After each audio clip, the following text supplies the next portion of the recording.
你有沒有覺得自己好像沒什麼特別？別人會唱歌，會帶氣氛，會賺錢，會講話。有人一開口像 TED 演講，你一開口像客服轉接中。有人敬拜一唱，大家流淚，你一唱，大家找音準。然後呢，你開始懷疑神是不是比較偏心啊？好，今天這段哥林多前書12章1到11節，保羅就是在解這個問題，而且他會直接顛覆我們對厲害的人的想象。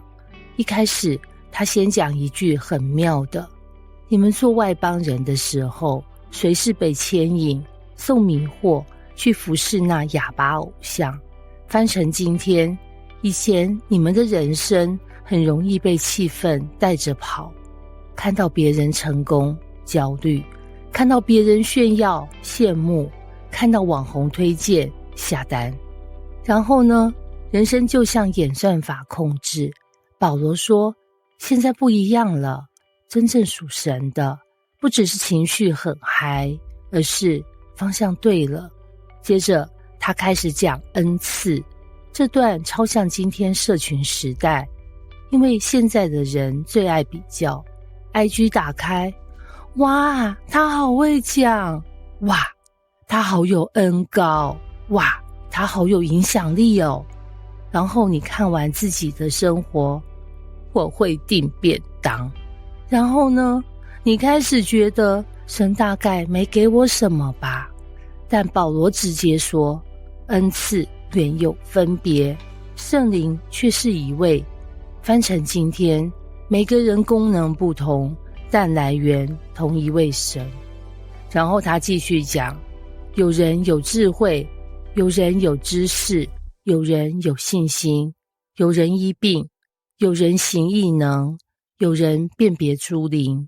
翻成今天，超像團隊分工，有人像軍師，有人像行動派，有人像心理師，有人像危機處理專員。然後呢，重點來了，沒有一種恩賜代表你比較高級，因為我們很容易以為站台上的比較重要，會說話的比較屬靈，有名氣的比較蒙神使用。但保羅說，不是，真正重要的是神把什麼放在你身上，你有沒有拿來造就人。然後呢，這裡有個超大的反轉，很多人一直想成為別人呢，結果反而浪費了自己。像什麼？有人超想當講員，但其實超會陪伴人吶。有人羨慕台前服侍，但其實超會默默照顧人。然後他一直覺得我這不算什麼，但問題是，你輕看的可能正是神給你的。而且保羅很強調一件事，這一切都是這位聖靈所運行，隨己意分給個人的。翻成今天，不是你自己配點技能樹，是神有目的的配置。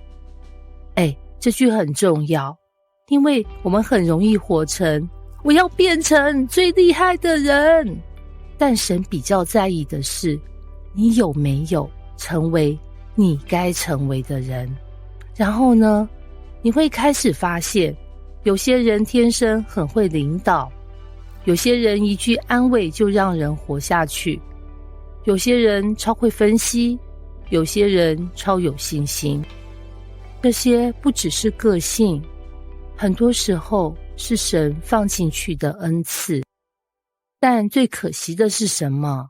不是你沒有恩賜，是你一直忙着羨慕別人的恩賜，然後你就忘了，你其實也被神使用。